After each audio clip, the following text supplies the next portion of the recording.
Hola, hoy les traigo información sobre qué es un proceso terapéutico, cómo se va desarrollando un proceso terapéutico y cómo inicia un proceso terapéutico, ¿vale?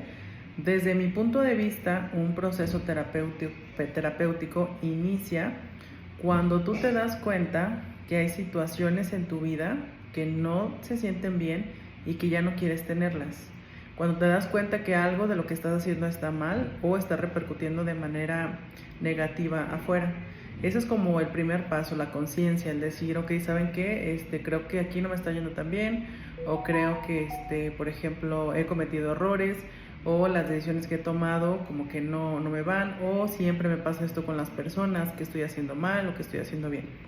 Para mí ese es el inicio de un proceso terapéutico porque ya estás empezando a cuestionarte lo que haces y la forma en la que vives. El segundo paso pues viene ya el impulso, ¿no? Vamos a decir que de ahí te agarras y te impulsas a buscar ayuda.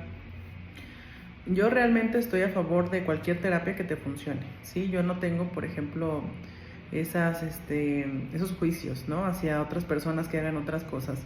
Yo pienso que mientras a ti te funcione, entonces está perfecto, porque creo que la importancia es el bienestar del paciente, no tanto lo que uno como terapeuta pueda creer o querer, sino lo que al paciente le funcione.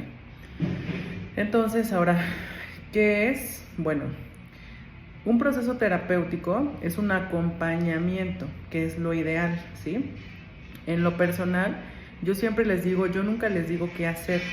Yo simplemente los voy guiando en sus confusiones para que ustedes puedan tener claridad y puedan decidir, ¿ok?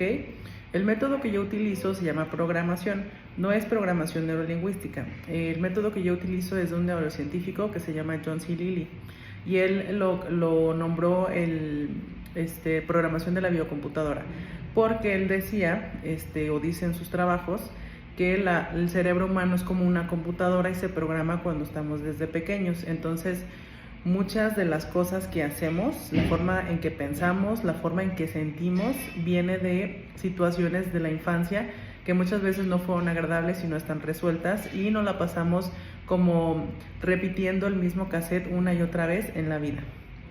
¿Cómo se ve esto? Todos los ejemplos que doy, regularmente pido permiso a las personas, nunca revelo identidades, pero las historias honestamente ayudan a muchos porque comienzan como a entender que no son los únicos que están viviendo esa situación, ¿sale? Entonces hay una persona que, por ejemplo, pues cuando él era niño, su mamá y su papá pues tenían muchos problemas, ¿no? El punto es que la mamá se acercó mucho a él, pero como paño de lágrimas, ¿sí? Entonces le platicaba los problemas, la veía sufrir, y el niño, me parece, tenía como unos 5 o 6 años. ¿Cómo impactó esto su vida? Tú como adulto, tú como padre, no puedes hacer eso, porque le estás robando la infancia a tu hijo.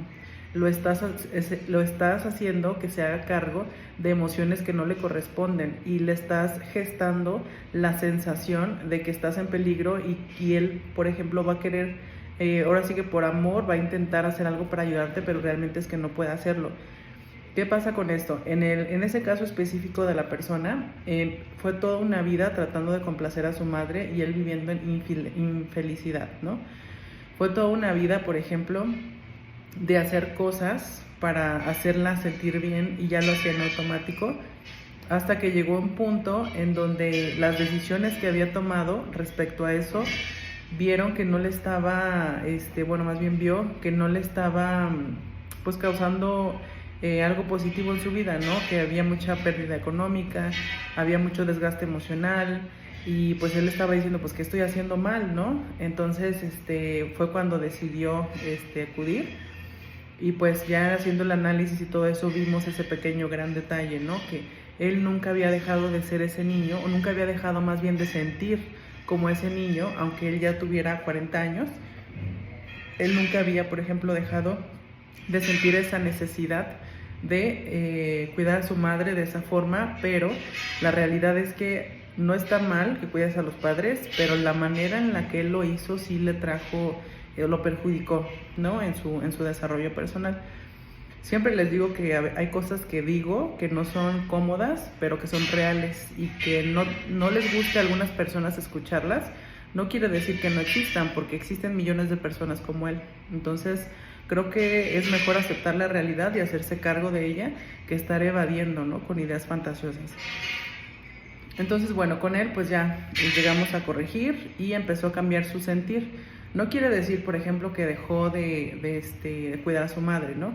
Pero lo empezó a hacer de otra forma, una forma más sana para él. Entonces, yo siempre les digo en todos los procesos que se tengan paciencia. ¿Por qué?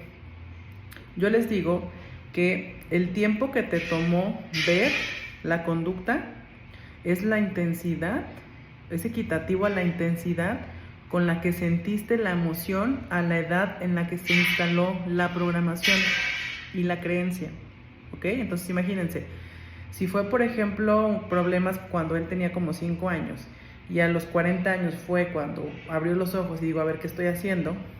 Le tomó 35 años de experiencias repetitivas, le tomó 35 años de recolectar cierta intensidad emocional para entender que no estaba haciendo las cosas para él de la forma adecuada.